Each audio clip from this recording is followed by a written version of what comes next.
எங்க அப்பா எல்லாம் பாத்தீங்கன்னா ஏடிஎம்கே விழுந்து விழுந்து ஓட்டு போடுற ஒரு ஆள். அவர் வந்து மிகப்பெரிய அம்மா ஃபேன். அவர் வந்து எப்பவுமே ஓட்டு போட்டுவார் ஏடிஎம்கேக்கு. நான் எங்க அப்பாட்ட கேட்டேன், அப்பா இங்க எதுவுமே பெருசா மாறல, நீங்க எதுக்கு நீங்க ரெட்டை இலைக்கு எப்பவும் ஓட்டு போடுறீங்க அப்படின்னு. ஆனா அதுக்கு அவர்கிட்ட பதில் கிடையாது. அது ஒரு ஃபேன் மென்டாலிட்டி. அதனால அத ஓட்டு போடுறாங்களா, மத்தபடிக்கு சிந்தனை மூலமா அவங்க வந்து யோசிச்சு பண்ற விஷயமா எனக்கு தெரியல. ஆர்ஜினே அதிமுக குடும்பத்தில இருந்து தான். ஆமாங்க, ஆமா.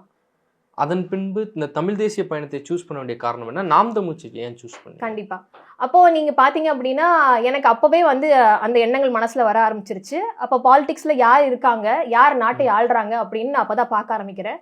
ஒரு பக்கம் பாத்தீங்கன்னா அதிமுக, ஒரு பக்கம் திமுக. அப்போ ஜெயலலிதா அம்மா ஆட்சியில இருக்கிறாங்க. சரி, இவங்க சரியா இருந்தா இதெல்லாம் மாறி இருக்கணுமே, அப்ப இவங்க சரியான நபர் இல்ல அப்படின்னு எனக்கு மனசுல பட்டுருச்சு. நான் அப்போ வந்து கலைஞர் அவர்கள் பேசுறத கவனிக்க ஆரம்பிக்கிறேன். அப்ப கலைஞர் அவர்கள் பேசுறாரு. அவர் வந்து நாட்டுல நடக்கிற பிரச்சனைகளை பேசுற மாதிரி தெரியல. அவர் பேசினா ஜெயலலிதா அம்மாவை திட்டுவாரு, அதுதான் அவர் பேசுவார். அம்மா என்ன பேசுறாங்கன்னு பார்த்தா அவங்க வந்து ஐயாவை திட்டுவாங்க. அவங்களுக்குள்ள திட்டிப்பாங்களே தவிர மக்களின் பிரச்சனைகளை பேசுறது வந்து ரொம்ப ரொம்ப கம்மி. எனக்கு அப்பதான் புரிஞ்சது, ஓ இவங்க மக்களின் பிரச்சனைகளை பேசுறதே கிடையாது, பேசினா தானே இங்க ஏதாவது மாற்றம் நடக்கிறதுக்கு, அது எதுவுமே அவங்க பண்றது இல்லை அப்படின்றது எனக்கு அதுக்கப்புறம் தான் புரிஞ்சுது. அப்போ நான் வந்து அந்த காலகட்டத்துல வந்து இன்ஜினியரிங் ஃபர்ஸ்ட் இயர் படிச்சுட்டு இருக்கேன். திராவிட கட்சிகளும் எனக்கு அப்போ கூட திராவிடம்னு எதுக்கு இவங்க பேர் வச்சுக்காங்க அப்படின்னு எனக்கு கேள்வி இருந்தது அந்த வயசுலயே. தமிழ்நாடு தானே இருக்கணும், இது என்ன திராவிடம், இந்த சொல் எங்கிருந்து வந்திருக்கு அப்படின்ற கேள்வி எனக்கு அப்பவே இருந்திருக்கலாம்.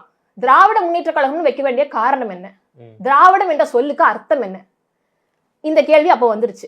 ஏன்னா இப்ப பாத்தீங்கன்னா எதுவுமே நம்ம கூட கனெக்டடா இல்ல, எல்லாமே தள்ளி இருக்குது. இந்த ஆட்சி அதிகாரங்கள், இந்த ஆட்சியாளர்கள் எல்லாருமே தள்ளி இருக்கிறாங்க மக்களிடம் இருந்து.